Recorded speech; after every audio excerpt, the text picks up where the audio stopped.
Clara had not planned to stop. The road was long, narrow, and winding through the hills like a serpent at dusk.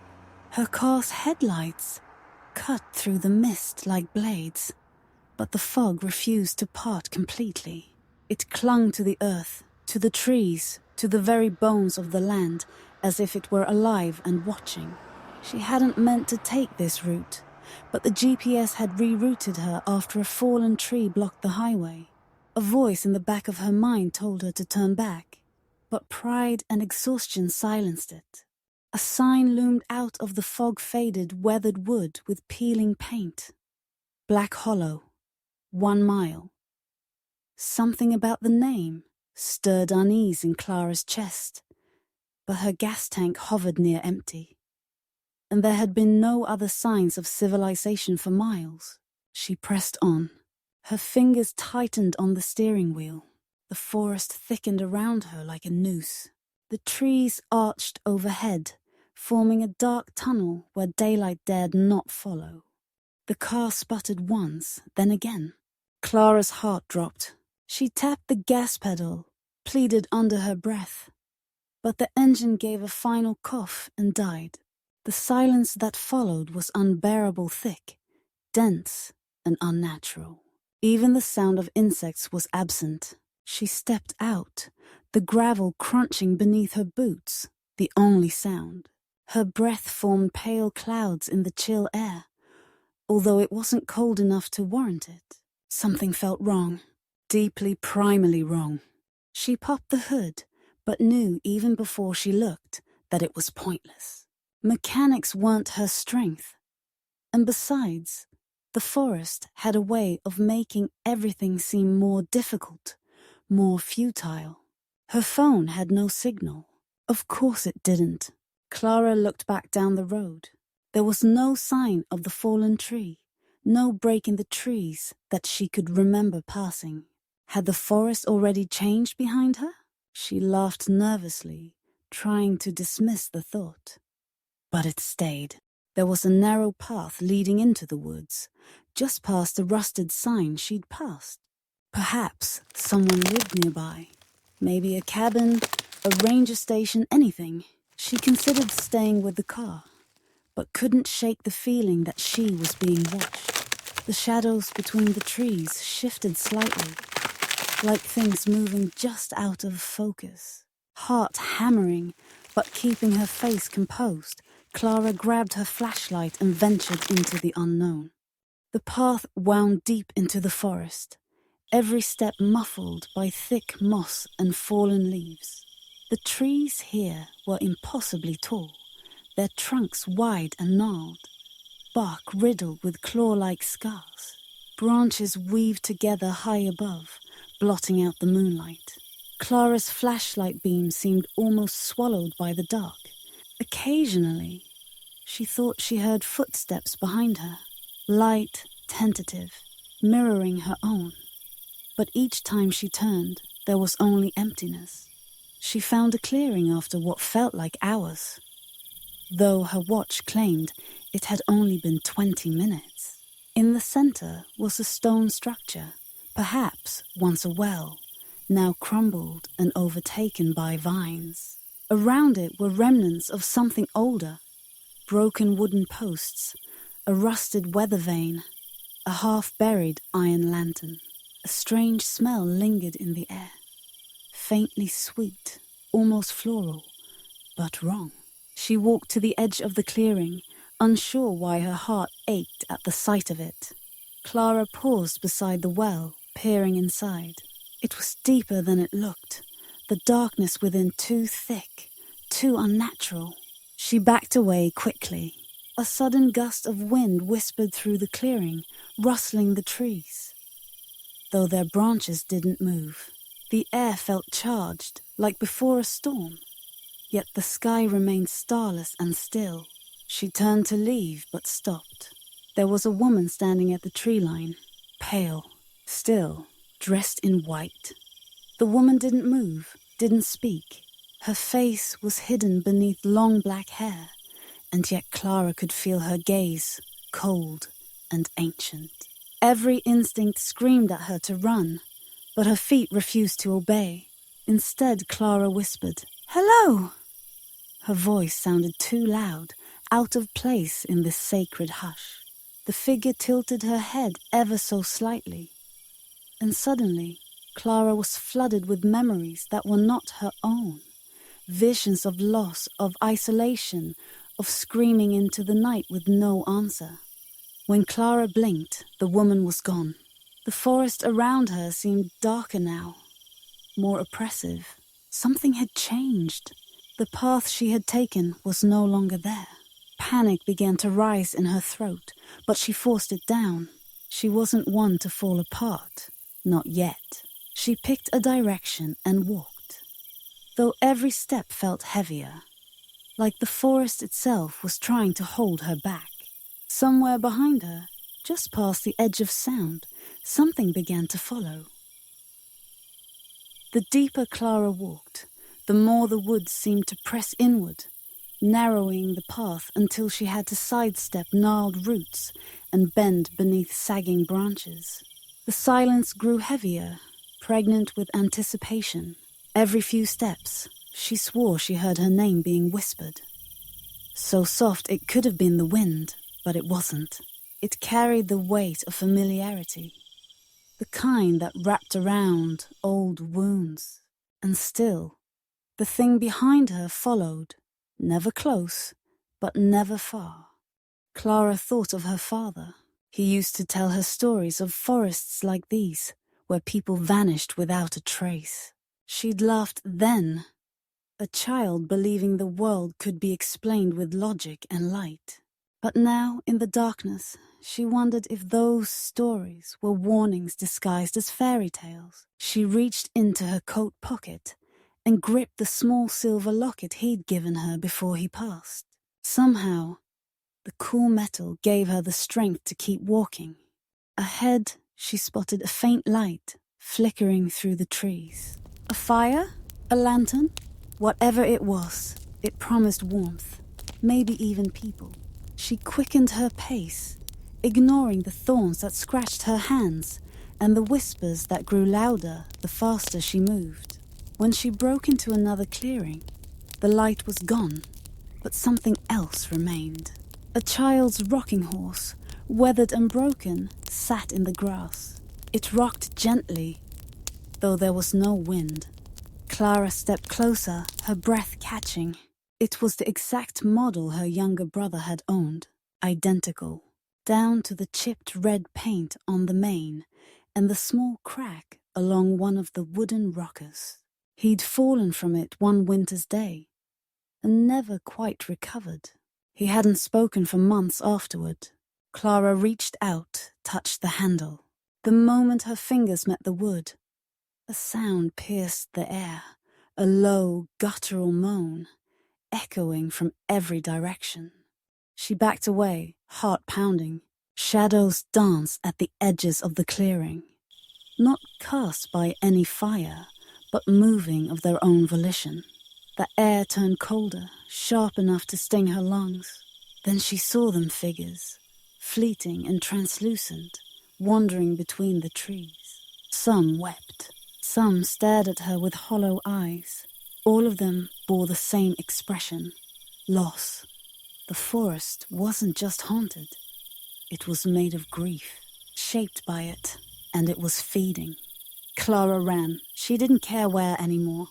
Her flashlight beam bounced wildly, illuminating twisted trunks and crooked paths. Branches clawed at her jacket like desperate hands. Somewhere, a voice cried out. A voice that sounded too much like her own. She tripped over a root and hit the ground hard, her knees scraping against stone. As she looked up, panting, she saw a wooden sign half buried in moss. Stay with the path. But there was no path left to follow. She stayed down for a while, shaking. The weight of every loss in her life pressed down on her like a second body. Her mother, her brother, her father, and herself, too, in some ways. She had survived so much pain, she barely recognized the person she used to be. The forest seemed to know that. It whispered back pieces of her past, broken and distorted, dragging them into the open. She could almost see them in the fog fragments of old birthdays, hospital visits, arguments that never healed. A rustling to her left made her freeze. She didn't move, barely breathed. Through the mist, she saw a figure crouched by a tree.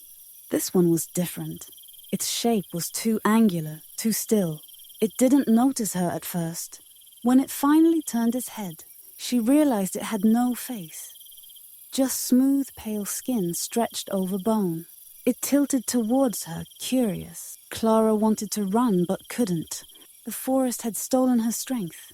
Her scream caught in her throat, never reaching the air. Then something pulled her up, an unseen force, gentle but firm, guiding her away. The faceless thing didn't follow. Clara staggered forward, propelled by invisible hands that disappeared the moment she stood. Ahead, the fog parted slightly, revealing a narrow bridge made of rotting wood. It arched over a black, motionless stream.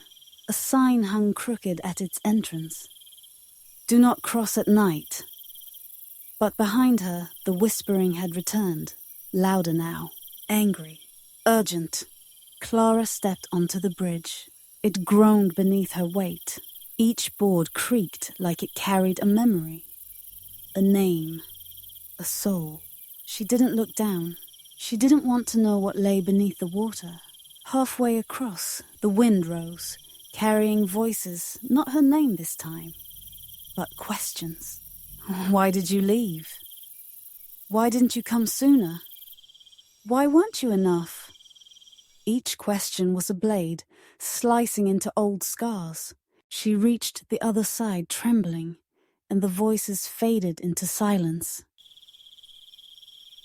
On the other side of the bridge, the forest seemed quieter, but it was a deceptive kind of quiet.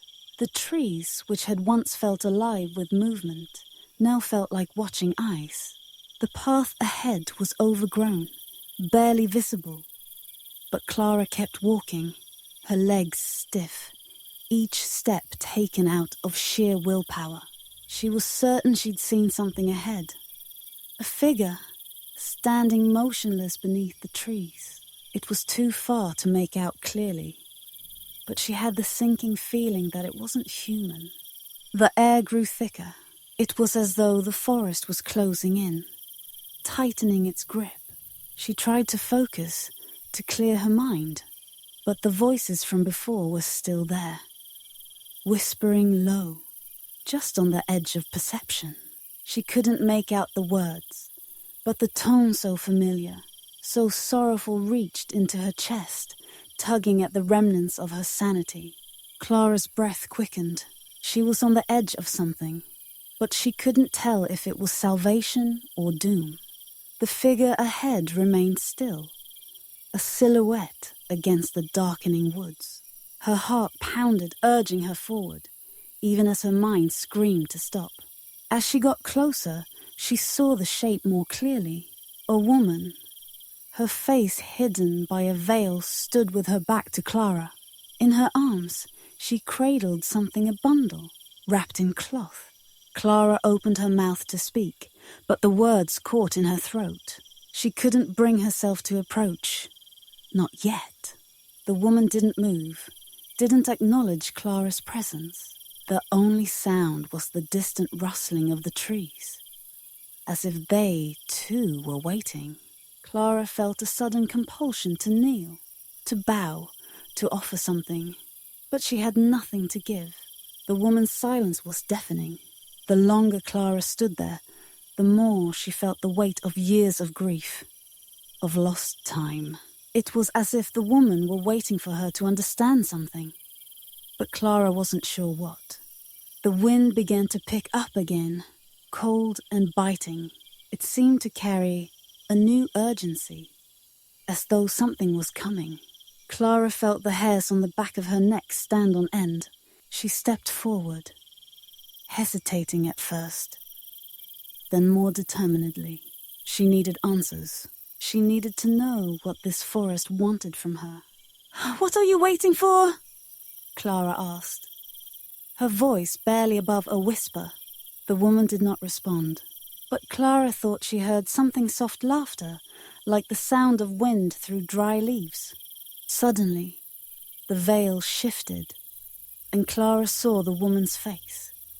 Though not in the way she had hoped, it was no face at all, just a smooth expanse of skin, pale and flawless, stretched across where the features should have been.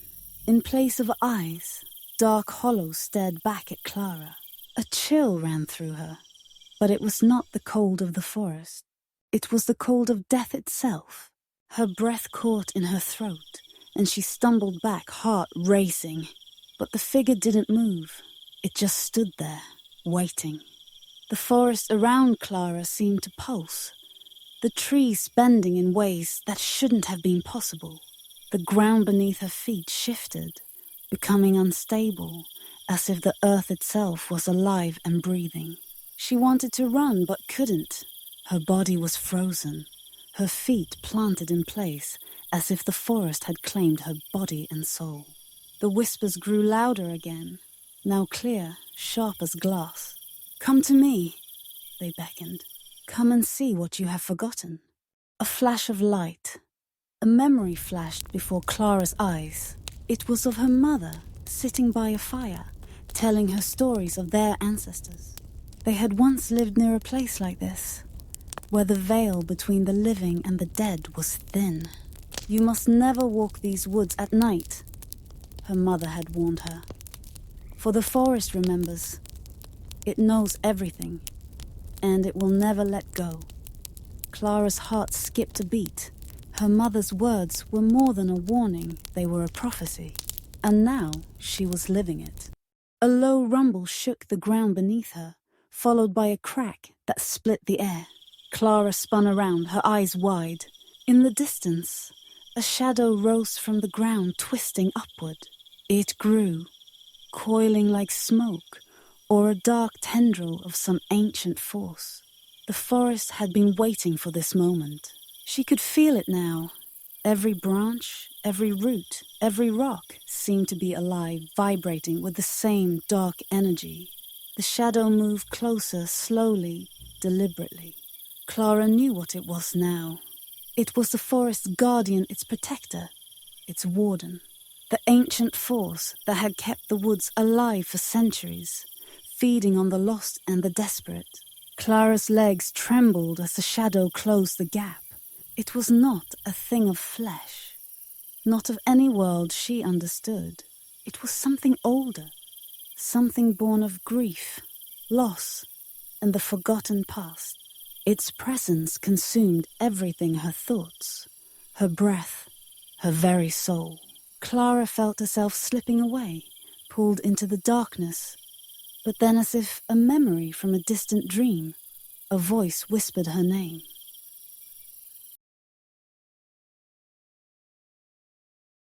The voice called again, this time louder, more insistent. Clara's knees buckled, and she crumpled to the ground. She felt herself falling into a deep, endless pit of shadows.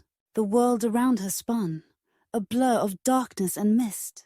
But then, just before she lost herself completely, a single image flashed before her eyes.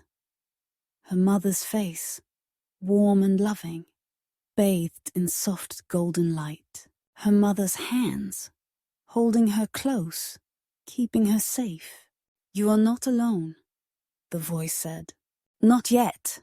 Clara's heart surged in her chest. She gasped, drawing in a breath like she hadn't in days, years, maybe lifetimes.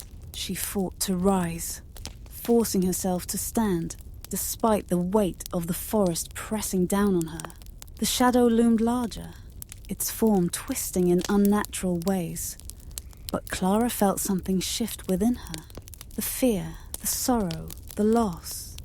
They no longer controlled her. She remembered who she was. She wasn't just a victim of this cursed place. She was a survivor. With newfound strength, Clara stumbled forward, her eyes locking onto the shadow. "You will not take me," she whispered, more to herself than to the creature. The wind howled around her, the trees shaking, but Clara stood firm. The shadow recoiled, as if startled by her defiance. It had underestimated her. It had assumed she was another soul lost to the forest, to its hunger. But Clara wasn't lost, not anymore. She was finding herself again, step by painful step. The ground beneath Clara began to tremble, as if the forest itself was waking up, as if it could feel the shift in her energy. The fog lifted slightly, revealing the twisted remains of old trees, their roots exposed like skeletal fingers reaching out. But the oppressive weight of the forest didn't feel as suffocating anymore. The shadow snarled, its form shuddering with anger, and for a fleeting moment, Clara thought it might reach for her again. But she stood tall. She was no longer afraid. A distant cry echoed through the woods.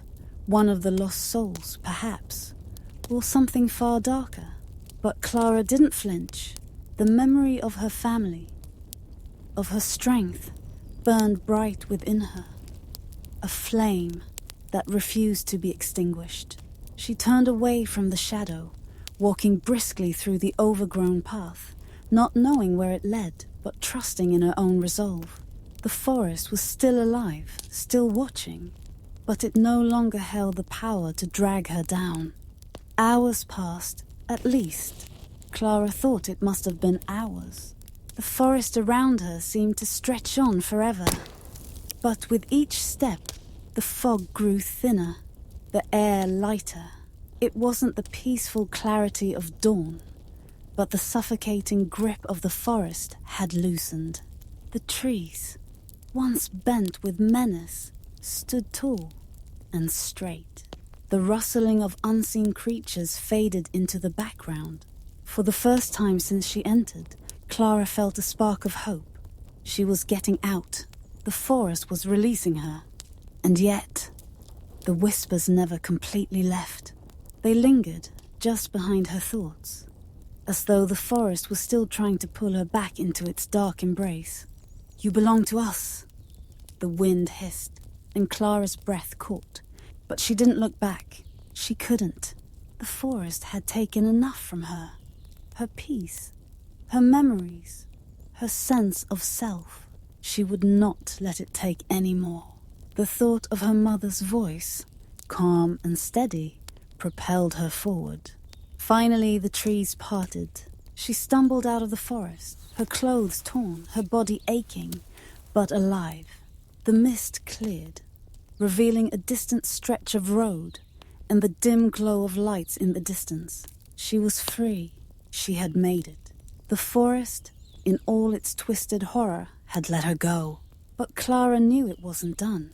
The forest would always call to her, just as it had done with so many others. She could never truly escape its memory. She could only live beyond it. As Clara stepped onto the road, a passing car slowed to a stop beside her. The driver rolled down the window, a kind stranger asking if she needed help. Clara glanced at him, her face pale, eyes hollow. But before she could answer, the car's headlights flickered, just for a moment, and then the man's face twisted in terror. He slammed his foot on the gas pedal, speeding away into the distance. Clara stood there, a chill running down her spine. He had seen it too. Clara turned back to the forest, feeling its cold breath on her neck. Though the trees were far behind her, she wasn't sure what exactly had happened, what the forest had taken from her or given in return. But one thing was certain. The forest was still there, waiting, watching. And no matter how far she ran, no matter how much time passed, it would always be part of her. The haunted forest had never truly let go.